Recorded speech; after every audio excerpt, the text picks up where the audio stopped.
Hello guys, a very good morning to all of you. स्वागत है आप सभी का ऑनलाइन स्टडी एकेडमी में। आज डेट है 12 दिसंबर 2020 और आज के डेट के जितने भी इंपॉर्टेंट करंट अफेयर्स हैं वो डिस्कस करेंगे हम इस वीडियो में। और वीडियो के लास्ट में है आप लोगों के लिए क्विज, तो मेक श्योर वीडियो को लास्ट तक जरूर देखिएगा। तो आइए शुरू करते हैं।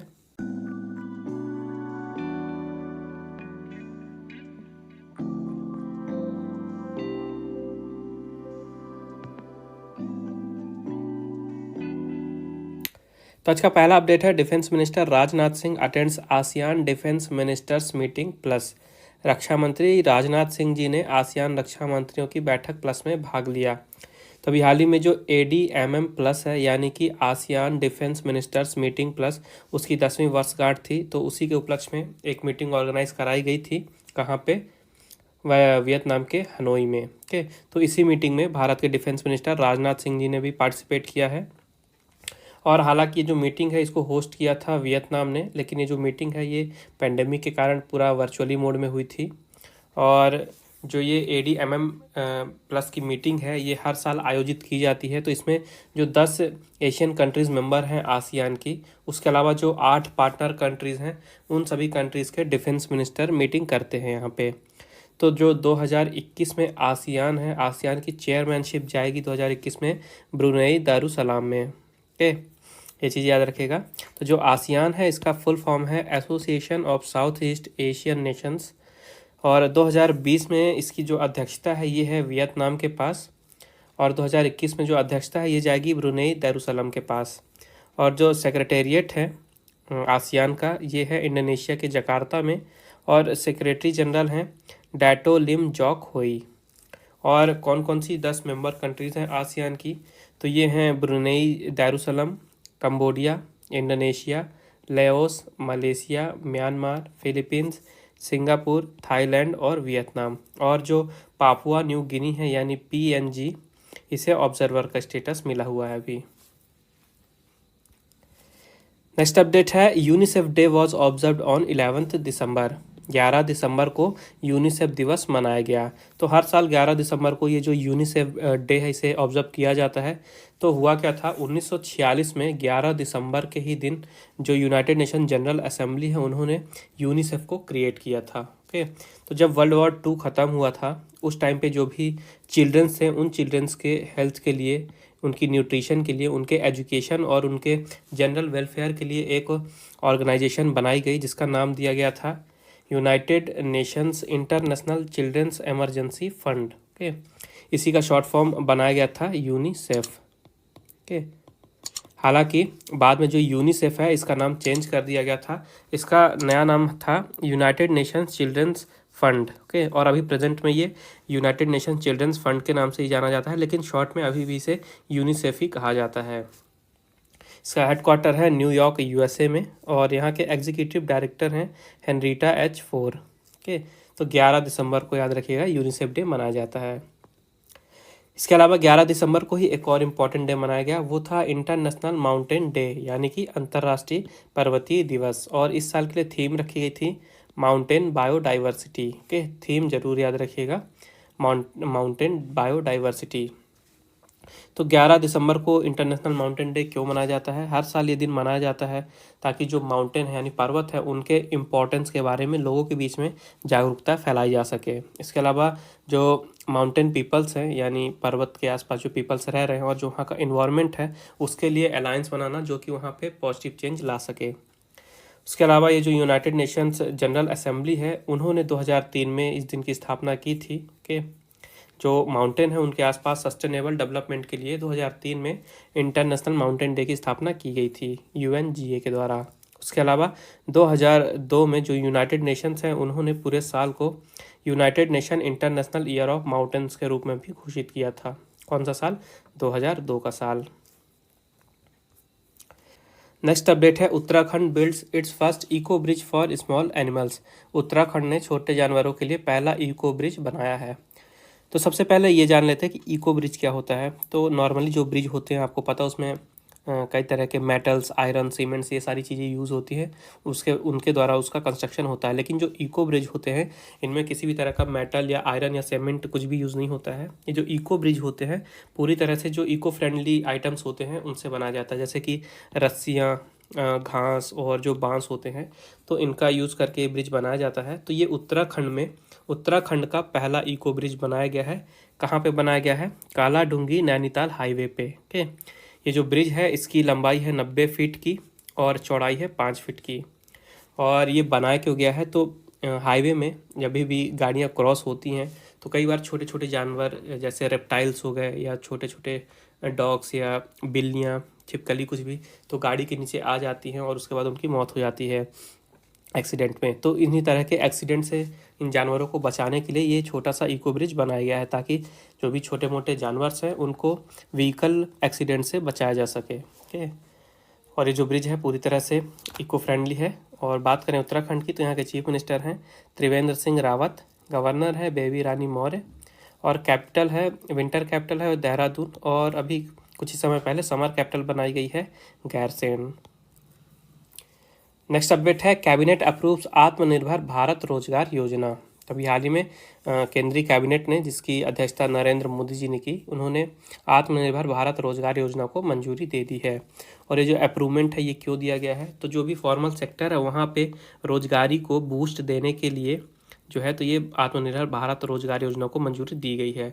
आपको पता है अभी पेंडेमिक के चलते काफ़ी लोग अपने अपने घर गए, काफ़ी लोगों की जॉब चली गई, कई सारी फर्म्स ने लोगों को काम से निकाल दिया। तो ये जो योजना शुरू की गई है तो ऐसे लोगों को एम्प्लॉयमेंट मिल सके। उसके अलावा जो भी बिजनेस हैं छोटे मोटे, उनको इनकरेज करने के लिए कि पेंडेमिक के बाद अब वो जो है फ्रेश हायरिंग दोबारा से शुरू कर दे, तो इसी कारण से ये योजना शुरू की गई है। तो जो कैबिनेट है उन्होंने जो योजना है आत्मनिर्भर भारत रोजगार योजना, इसके लिए 2020 से 2023 तक ये योजना चलेगी। तो इसके लिए टोटल 22,810 करोड़ रुपए जो है तो जारी किए हैं, जिसमें से करंट फाइनेंशियल ईयर की बात करें यानी 2020 की बात करें तो 2020 के लिए जारी किए गए हैं 1,584 करोड़ रुपए। ओके, 1,584 करोड़ रुपए 2020 के लिए हैं, और 2020 से 2023 जो टोटल ड्यूरेशन है उसके लिए है 22,810 करोड़ रुपए। नेक्स्ट अपडेट है Zena Wooldridge elected as president of world squash federation. Zena Wooldridge world squash federation के अध्यक्ष रूप में चुनी गई हैं। तो अभी हाल ही में ये हैं जेना वुल्ट्रिज और ये हैं इंग्लैंड से। ओके, इन्हें हाल ही में वर्ल्ड स्क्वैश फेडरेशन के प्रेसिडेंट के रूप में चुना गया है। तो जो वर्ल्ड स्क्वैश फेडरेशन है उसकी हिस्ट्री में दूसरी बार हो रहा है जबकि कोई महिला यहाँ की प्रेसिडेंट बनी है। इसके पहले न्यूजीलैंड की थी सूजी सिमकॉक। ओके, सूजी सिमकॉक यहाँ की पहली महिला प्रेसिडेंट बनी थी, और अब दूसरी महिला प्रेसिडेंट बन रही हैं जेना वुल्ट्रिज, और ये रिप्लेस करेंगी अभी प्रेजेंट में जो यहाँ के प्रेसिडेंट हैं जैक्स फॉन्टेन। और ये जैक्स फॉन्टेन है कहाँ के? फ्रांस के। तो जो वर्ल्ड स्क्वैश फेडरेशन है इसकी स्थापना की गई थी 1967 में, और इसका हेडक्वार्टर है हेस्टिंग यूके में।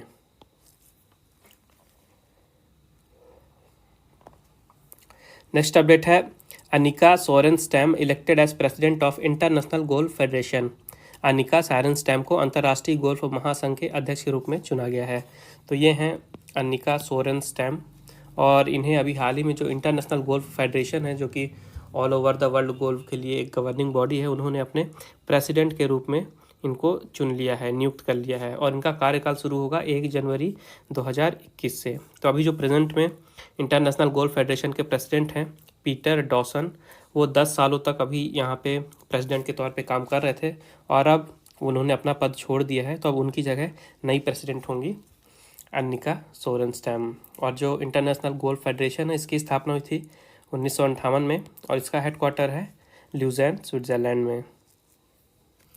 नेक्स्ट अपडेट है Madagascar will host the 2023 Indian Ocean Island Games. Madagascar 2023 के हिंद महासागर द्वीप खेलों की मेजबानी करेगा। तो एक्चुअली में हाँ था क्या कि 2023 में जो इंडियन ओशन आइसलैंड गेम्स होने वाले थे उसको पहले होस्ट करने वाला था मालदीव्स, लेकिन कोविड-19 का पेंडेमिक अभी शुरू है और जो मालदीव्स है वो अभी सक्षम नहीं है जो इंडियन ओशन आइलैंड गेम्स होने वाले हैं उनको ऑर्गेनाइज़ कराने में। इसलिए जो वहाँ का फेडरेशन है IOIG का फेडरेशन यानी इंडियन ओशियन आइलैंड गेम्स का जो फेडरेशन है उन्होंने डिसाइड किया है कि जो मेज़बानी है ये मालदीव की जगह अब मेडागास्कर को दे दी गई है। ओके, तो अब 2023 में मालदीव की जगह मेडागास्कर होस्ट करेगा इंडियन ओशियन आइलैंड गेम्स। तो जो मालदीव है उन्होंने रिक्वेस्ट किया था कि जो 2023 के गेम हैं इनको पुश कर दिया जाए और आगे इनकी डेट बढ़ा दी जाए और 2025 में कराया जाए। लेकिन जो फेडरेशन है उन्होंने उनकी रिक्वेस्ट को जो है तो नकार दिया पूरी तरह से और नया होस्ट चुन लिया है मेडागास्कर के रूप में। तो जो मेडागास्कर है यहाँ की कैपिटल है अंतानानारिवो, प्रेसिडेंट हैं एनरी रैहोलिन और करेंसी है मलागासी अयारी। नेक्स्ट अपडेट है Asian Development Bank revised India's 2020 GDP forecast to 8% from -9%। तो अभी हाल ही में एशियाई विकास बैंक ने भारत के 2020 जीडीपी पूर्वानुमान को -9% से संशोधित करके -8% कर दिया है। तो जो एशियन डेवलपमेंट बैंक है वो एक्चुअली में अपना जो रिपोर्ट जारी करता है जिसका नाम है एशियन डेवलपमेंट आउटलुक रिपोर्ट। तो जो सितंबर का उनका एडिशन था, सितंबर 2020 का, वहाँ पे उन्होंने भारत की जीडीपी को लेकर प्रेडिक्शन दिया था कि भारत की जीडीपी में इस साल 9% की गिरावट आएगी। लेकिन अभी पेंडेमिक के बाद जो भारत की जीडीपी है उसमें पॉजिटिव रिस्पांस देखने को मिल रहा है, काफ़ी अच्छे तरीके से जो जीडीपी है वो ग्रो कर रही है ऊपर की ओर।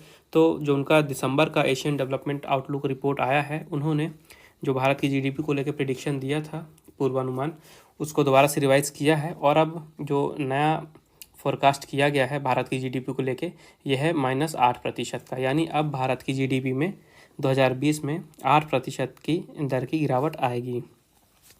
इसके अलावा अगले साल के लिए भी दिया गया है कि 2021 में जो भारत की जीडीपी है वो +8% की यहाँ पे अनुमान लगाया गया है, यानी 8% की दर से जीडीपी ऊपर उठेगी। उसके अलावा जो डेवलपिंग एशिया है उसके लिए भी जीडीपी की प्रेडिक्शन दी गई थी। डेवलपिंग एशिया यानी कि 46 एडीबी मेंबर्स इकोनॉमीज़ जो भी एशिया और पैसिफिक की मेंबर कंट्रीज़ हैं इकोनॉमिक एडीबी की, उनके बारे में दिया गया है कंबाइंड। तो पहले जो था प्रेडिक्शन ये था 0.7% की दर की गिरावट का सितंबर 2020 में, और अभी वापस इसे भी रिवाइज कर दिया गया है। तो अब रिवीजन के बाद जो कंबाइंड जीडीपी का फोरकास्ट दिया गया है ये है -0.4% का, यानी अब 0.4% की दर से जीडीपी गिरेगी। और वहीं 2021 के लिए भी प्रेडिक्शन दी गई है कि जो डेवलपिंग एशिया है इसकी जीडीपी 2021 में 6.8% की दर से ऊपर उठेगी, यानी ग्रो करेगी। तो जो एशियन डेवलपमेंट बैंक है इसकी स्थापना हुई थी 1966 में। यहाँ के प्रेसिडेंट है मसात्सुगु असाकावा।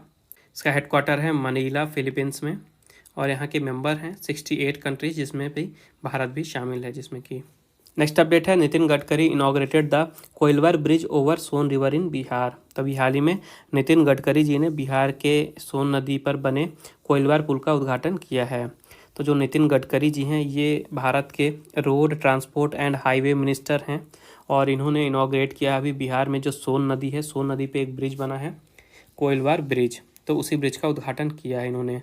तो इसको बनाने में जो खर्चा आया है ये है 256 करोड़ रुपए का, और ये जो ब्रिज है ये 1.528 किलोमीटर लंबी है, और ये ब्रिज जोड़ेगी आरा से पटना को। ओके, आरा टू पटना ये ब्रिज बनाई गई है। और एक्चुअली में ये जो ब्रिज है ये 6 लेन की है, लेकिन अभी फ़िलहाल सिर्फ 3 लेन का इनॉग्रेशन किया गया है। और ये जो ब्रिज है इसको अब्दुल बारी ब्रिज के नाम से भी जाना जाता है। और ये ब्रिज जब पुरानी थी, मतलब इसके दोबारा से बनाया गया है, जब पहले जो पुरानी ब्रिज बनाई गई थी 1862 में, तो 1862 से लेके 1900 तक के बीच में ये भारत की सबसे लंबी ब्रिज मानी जाती थी। उस समय इसका इनॉग्रेशन किया था जो भारत के वाइसराय थे उस टाइम पे, लॉर्ड एल्गिन ने। ओके, और अब दोबारा से इस ब्रिज को बनाया गया है 256 करोड़ रुपए की लागत से, और अब इनॉग्रेशन किया है भारत के रोड ट्रांसपोर्ट और हाईवे मिनिस्टर नितिन गडकरी जी ने। तो ये इनॉग्रेट हुई है बिहार में, जहाँ की कैपिटल है पटना। चीफ मिनिस्टर हैं नीतीश कुमार और गवर्नर हैं फागू चौहान। नेक्स्ट अपडेट है Mumbai tops in urban quality of life index 2020 released by IIT Bombay. तभी हाल ही में आईआईटी बॉम्बे द्वारा जारी urban quality of life index 2020 में मुंबई ने टॉप किया है। तो इस इंडेक्स में टोटल 14 इंडियन सिटीज़ को जगह मिली थी, जिनकी जो रैंकिंग बनाई गई थी 29 इंडिकेटर्स को लेके ये रैंकिंग बनाई गई थी, जिन्हें 7 कैटेगरीज में डिवाइड किया था। और इसी रैंकिंग में जो मुंबई है वो टॉप पे रही है। मुंबई के बाद दूसरे नंबर पे रही है दिल्ली, और तीसरे पे रही है कोलकाता। और ये जो रेटिंग है ये बनाई गई है कि किस टाइप की क्वालिटी ऑफ लाइफ जो है वो शहर के द्वारा वहाँ के लोगों को दी जाती है। तो मुंबई में जो है तो वहाँ की जो क्वालिटी ऑफ लाइफ दी जाती है लोगों को सबसे बेहतर पाई गई है, इसलिए रहा है मुंबई टॉप पे, और दूसरे पे दिल्ली, तीसरे पे कोलकाता। वहीं सबसे नीचे रहा है बिहार की कैपिटल पटना। ओके, पटना में जो वहाँ के लोगों की क्वालिटी ऑफ लाइफ है वो सबसे ज़्यादा ख़राब पाई गई है। उसके अलावा इस इंडेक्स में पहली बार जेंडर के फैक्टर को भी कंसीडर किया गया है और उस रेटिंग में जो चेन्नई है ये टॉप पे रहा है। यानी चेन्नई को मोस्ट वुमेन फ्रेंडली सिटी के नाम से वहाँ पे रैंकिंग दी गई है। यानी जो चेन्नई है वहाँ पे जो वुमेन है सबसे ज़्यादा सेफ महसूस करती हैं, सबसे ज़्यादा वुमेन फ्रेंडली सिटी बनी है चेन्नई। और इस लिस्ट में भी पटना जो है सबसे नीचे रहा है। नेक्स्ट अपडेट है ministry of road transport and highways science MOU with Austria for technology cooperation in road infrastructure sector. सड़क परिवहन और राजमार्ग मंत्रालय ने सड़क बुनियादी ढांचा क्षेत्र में प्रौद्योगिकी सहयोग के लिए ऑस्ट्रिया के साथ समझौता ज्ञापन पर हस्ताक्षर किए हैं। तो अभी हाल ही में जो भारत की ministry of road transport and highways है उन्होंने, और जो ऑस्ट्रिया की तरफ से वहाँ की federal ministry of climate action, environment, energy, mobility, innovation और टेक्नोलॉजी है, उन दोनों ही मिनिस्ट्री के बीच में MOU साइन किया गया है। जो भारत में रोड और ट्रांसपोर्ट हैं उनके लिए इंफ्रास्ट्रक्चर के सेक्टर में कोऑपरेशन के लिए ये जो MOU है ये साइन किया गया है। तो भारत की तरफ से जो ministry of road transport and highways के एडिशनल सेक्रेटरी हैं KC गुप्ता जी, उन्होंने ये MOU को साइन किया। और ऑस्ट्रिया की तरफ से जो ऑस्ट्रिया के एम्बेसडर हैं भारत में, ब्रिगिट ओपिंगर वॉलसोफर, ओके, इन्होंने ये MOU साइन किया। कहाँ पे साइन किया है? न्यू दिल्ली में। और बात करें ऑस्ट्रिया की तो यहाँ की कैपिटल है वियना, करेंसी है यूरो और प्रेसिडेंट हैं अलेक्जेंडर वैन डर बेलन। नेक्स्ट अपडेट है RBL bank and ICICI life prudential इंटर्स into a bank assurance partnership. RBL bank और ICICI लाइफ प्रूडेंशियल ने बैंक एश्योरेंस के लिए साझेदारी की है। तो ये जो टर्म है बैंक एश्योरेंस, ये दो वर्ड से मिलके बना है, एक बैंक और दूसरा इंश्योरेंस। तो देखिए जो RBL बैंक है ये बैंक है और जो ICICI लाइफ प्रूडेंशियल है ये इंश्योरेंस प्रोडक्ट देता है। तो जब भी कोई बैंक और कोई भी इंश्योरेंस वाली जो फर्म है वो आपस में टाई अप करती हैं तो उसे कहा जाता है बैंक एश्योरेंस। ओके, तो इसमें होता क्या है कि जो इंश्योरेंस वाली कंपनी है, फर्म है, वो अपने प्रोडक्ट्स बैंक के कस्टमर को सेल कर सकती हैं। तो इसीलिए ये जो MOU साइन किया गया है, पार्टनरशिप की गई है ICICI लाइफ प्रूडेंशियल के द्वारा RBL बैंक के साथ। तो जो ICICI लाइफ प्रूडेंशियल है ये अपने प्रोडक्ट जो है, जो भी इनके इंश्योरेंस प्रोडक्ट हैं, ये RBL के कस्टमर को सेल कर सकती है। तो जो RBL का बैंक है इसका हेडक्वार्टर है मुंबई, महाराष्ट्र में। यहाँ के MD और CEO हैं विश्ववीर आहूजा। टैगलाइन है अपनों का बैंक, और इसका पुराना नाम था द रत्नाकर बैंक लिमिटेड और अभी इसे शॉर्ट कर दिया गया है। तो 2014 अगस्त 2014 से इसका नया नाम हो गया था RBL बैंक लिमिटेड। और जो ICICI prudential life insurance limited है, इसने अपना ऑपरेशन शुरू किया था 2001 से भारत में। इसका हेड ऑफिस है मुंबई, महाराष्ट्र में, और यहाँ के MD और CEO हैं NS कन्नन। नेक्स्ट अपडेट है Bajrang Punia and Elavenil Valarivan received the sport person of the year award. Bajrang Punia और एला वेनिल वाला रिवन को sport person of the year का पुरस्कार दिया गया है। तो अभी हाल ही में जो फिक्की है यानी federation of Indian commerce and industry, उन्होंने वर्चुअली प्रेजेंट किया अवार्ड्स को। कौन से अवार्ड दिए गए हैं? इंडियन स्पोर्ट्स अवार्ड 2020 के अवार्ड दिए गए हैं ऐसी स्पोर्ट्स पर्सनालिटीज़ को जिन्होंने स्पोर्ट के क्षेत्र में अपना आउटस्टैंडिंग परफॉर्मेंस और कंट्रीब्यूशन दिया है। तो इसी इवेंट में जो रेसलर हैं बजरंग पुनिया और शूटर हैं एला वेनिल वाला रिवन, इन दोनों को ही जो हाईएस्ट ऑनर है ये दिया गया है। कौन सा ऑनर है? Sport person of the year award. इसके अलावा जो मध्य प्रदेश है, मध्य प्रदेश को दिया गया है award best state for promoting sport. Okay, मतलब स्पोर्ट को प्रमोट करने के क्षेत्र में बेस्ट स्टेट का अवार्ड दिया गया है। वहीं जो पूर्व भारतीय क्रिकेटर हैं अनिल कुंबले जी, इनको best company promoting sport award भी दिया गया है। नेक्स्ट अपडेट है Ramesh Pokhriyal Nishank presents first copy of his book pioneer of humanity Maharshi Aurobindo to Ramnath Kovind. तभी हाल ही में रमेश पोखरियाल निशंक जी ने अपनी पुस्तक Pioneer of humanity Maharshi Arvind की पहली प्रति रामनाथ कोविंद जी को भेंट की है। तो ये जो किताब है जिसका नाम है Pioneer of humanity Maharshi Arvind. तो इस किताब में रमेश पोखरियाल निशंक जी ने जो महर्षि अरविंद थे उनकी जो भी फिलॉसफी है और जो उनकी थिंकिंग है उसको सरल भाषा में लिखा है, ताकि आज की जो यूथ जनरेशन है उन तक आसानी से जो उनका मैसेज है, उनकी थिंकिंग है, वो पहुंचाया जा सके। तो जो रमेश पोखरियाल निशंक जी हैं ये भारत के यूनियन एजुकेशन मिनिस्टर हैं, और इन्होंने अपनी इस नई लिखी हुई किताब की पहली कॉपी जो है तो ये भारत के जो प्रेजेंट में प्रेसिडेंट हैं रामनाथ कोविंद जी उनको भेंट के रूप में दी है। तो अब समय है आज के क्विज का। आज के क्विज का क्वेश्चन है, which country has hosted the recently held India Maldives Sri Lanka trilateral meet on maritime security. किस शहर में भारत, मालदीव और श्रीलंका के बीच समुद्री सुरक्षा पर त्रिपक्षीय बैठक हुई है। तो मेक श्योर इस क्वेश्चन का आंसर जरूर दें कमेंट बॉक्स में। आइए देखते हैं कल का क्वेश्चन। कल मैंने आपसे पूछा था, which country has become first in Arab to generate electricity from coal. कोयले से बिजली बनाने वाला पहला अरब देश कौन बना है। तो इसका राइट आंसर है यूएई। अभी हाल ही में यूनाइटेड अरब एमिरेट्स यानी यूएई बना है पहला अरब नेशन जो कि कोयले से बिजली जनरेट करेगा। तो ये थे आज के important current affairs. I hope आपको वीडियो पसंद आई होगी। अगर आपको वीडियो यूज़फुल लगी है तो प्लीज़ वीडियो को लाइक करें, शेयर करें, उसके अलावा चैनल को सब्सक्राइब करें और बेल आइकन भी ज़रूर दबाइएगा। उसके अलावा अगर आपको रिवीजन के लिए पीडीएफ फाइल या MP3 फाइल चाहिए तो उसकी भी लिंक मैंने नीचे डिस्क्रिप्शन में दे दी है, आप वहाँ पे विजिट करके फ़ाइल डाउनलोड कर सकते हैं।